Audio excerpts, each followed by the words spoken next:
Amber McLean here. Excuse my flying pig pyjamas. Just done a full day webinar with some really awesome ladies. It was the first Naked Women's Business Girls Day in, and it was all about generating leads online. This week, the biggest question that I've been asking myself is, what do I really love doing? What am I really good at?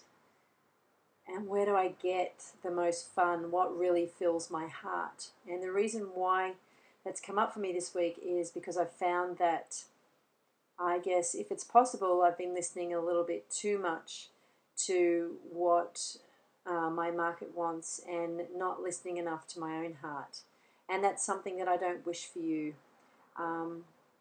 I guess it's really important that we take care of ourselves, because without us, our family wouldn't be, as happy as they could be. And our market, of course, is going to miss out on our great value and the, life-changing experiences and feelings that we can provide for them. So make sure that you do your research on what your market wants, and you deliver and develop a product or a program or a service that helps them get the solution that will give them the life-changing experiences that they deserve.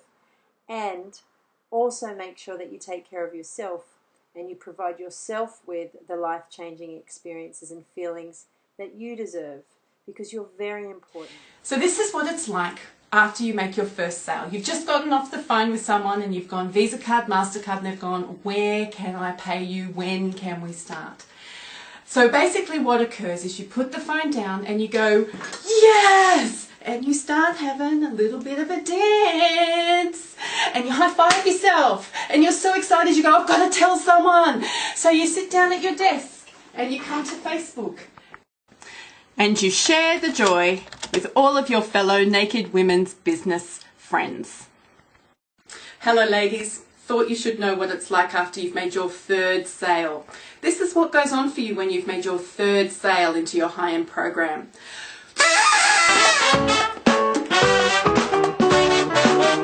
Businesses are an emotional extension of us, and when we feel shit, business will be shit more often than not. So I'm finding that having to focus on my mindset consciously is really, really important, and that's my key learning for this week. Focus on getting your head in the right space. Don't worry as much when it's really not in the right space. Don't worry as much about the logistics of what you're doing. Doing the do will happen. Get your head in the right place first. First reminder this week is stop crawling back into that comfort zone. It's really not going to get you anywhere. You need to push yourself. You have to get out of it if you want to strive. And I know you do. My second learning from this week, and again, more of a reminder, was, and kind of fits with comfort zone actually, was the quote from Albert Einstein himself, which goes that insanity is doing the same thing and expecting different results. So again, it falls back to that comfort zone. The excitement, more to the point, for this week has come off the back of the mentoring call that we had for a couple of days last week. The mastermind, the think tanking day, and the product, the content delivery day. Now, my key learning is that this absolutely must be included in any mentoring program that you participate in. The ideas that came up and out of the think tank day were just fantastic, and of course the content that the gorgeous Amber delivers is always second to none. And what I'm going to share with you are the 6 keys in 2 minutes on how to create an extraordinary life.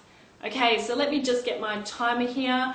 Ready, set, go. Okay, so the first key is to focus on what you want and to have language around what it is that you want. Most people focus on what they don't want, and that's exactly what they get. The more language that you have around something, the more likely you are going to experience it. And one way of creating language and focusing on what you want is to create a vision board like the one behind me. Embracing change. Change is exciting to some people, and to others it's not so cool. And for me, I'm a not so cool person. It actually makes me sick. So yeah, in the past when I've had to deal with change, I will avoid it at all costs because I like to be certain. So for those of you who've done your core needs, you know about the 6 core needs. One of my drivers is about being certain. So I've had lots of change this week. I've had huge changes with the business, and I've had to learn to embrace that change and look at it as a positive and work with it, not against it. Not one who tends to like to expose my own vulnerability, and I decided that for me to move forward and give back to the people that I want to work with, I really needed to do that for me and really for them, for the wonderful ladies that I really want to work with and change their lives. So I decided I'm going to step up, embrace my own vulnerability, and in doing that I turned to the wonderful group of women who are around me, and they'll be all around you. Every single one of you will have amazing people around you, your mentors, the people in your life. What I needed to do in the sense of what successful people do. They turn obstacles into opportunities. They do whatever they need to do to get around them, over them, under them, and get the job done. They don't spend time whinging, bitching and complaining. They might do a bit of it like everybody else. They're all human, but they get over it pretty quickly and they dust themselves off and they do what they need to do. As that old saying goes, when life serves you lemons, make lemonade. I don't know about you, I'm way friggin' past lemonade right now. I'm reaching for tequila and salt, but whatever it takes, I'm gonna get there. Believe in everything that you do.